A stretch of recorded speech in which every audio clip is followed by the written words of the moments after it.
Саламатсыздар ма? Мен Қазалы аграрлы-техникалық колледжінің арнайы пән оқытушысы Ұзақбаева Роза Сәнібекқызы. Бүгінгі өтетін тақырыбымыз несеп шығару жүйесін зерттеу. Бұл презентацияда несеп шығару жүйесін зерттеудің негізгі принциптерін қарастырамыз. Бұл жүйе жануарлар ағзасы үшін маңызды рөл атқарады және оның дұрыс жұмыс істеуін қамтамасыз ету маңызды.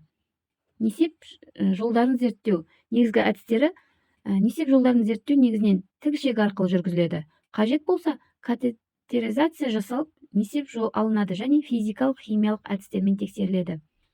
Маңызды факторлары: несеп жүйесінің шығару процестері тек бүйректердің қызметіне ғана емес, қуықтың қызметіне де тікелей байланысты болады. Қуықты зерттеу. Қуықтың негізгі атқаратын рөлі қуықта су, натрий, калий, йодтер, бромидтер, фосфаттар және амин қышқылдары сіңіріледі. Несеп жүйесінің шығару қызметі несептің жүйе арқылы қозғалуына тікелей байланысты. Несеп қозғалысы. Несеп бүйректерден қуыққа жетіп, ағып түсуі бұлшықетті талшықтардың жиырылу күшіне байланысты. Қуықта несеп зәр шығару бұлшықеттері арқылы сақталады.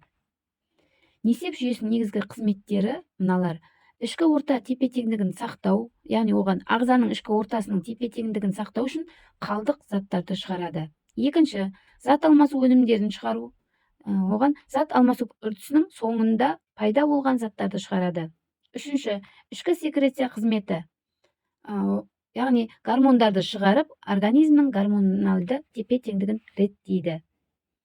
Клиникалық зерттеу кезіндегі тексеру негізгі бағыттары: несеп шығаруды бақылау, бүйректі, несеп ағарларды, қуықты, зәр шығару мүшелерін және несепті зертханалық зерттеумен зерттеу.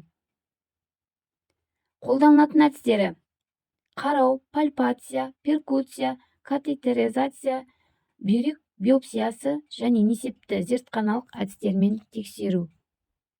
Бүйректерді зерттеу, яғни сыртқы зерттеуге бүйрек маңы ауырсынбайтынын анықтайды. Ұсақ малдарда соңғы қабырға артынан пальпациялайды. Ішкі зерттеуге анықталатын жайттер жағдайы, көлемі, пішіні, беткейі, бүйрек артериялары, тастардың болуын анықтайды. Несеп жолдарын зерттеу. Бірінші, пальпация арқылы. Ірі малдарда тек ұлғайғанда ғана пальпацияланады. Ауруын, ұлғаю дәрежесін, тастардың болуын анықтайды. Екінші, қосымша әдістер арқылы. Қажет болса, катетеризация немесе рентгендік зерттеулер қолданылады. Қуықты зерттеудің негізгі әдістері: орналасуы. Бірінші, жамбас құрсақ қуыстарында жартылай не толығымен орналасып тұрма, соны анықтайды. Екінші, пішінін анықтайды. Дөңгелек, алмұрт тәрізді болады. Үшінші, толығуы. Бос, орташа, толып кеткен, соны анықтайды. Төртінші, консистенциясы, жұмсақ па, тығыз ба, тырысқан, иілгіш па, соны анықтайды. Одан кейін бесінші, құрамын анықтайды. Зәр, жабысқақ, сұйықтық, құм, тастар бар ма, соны анықтап тексереді. Уретраны зерттеу.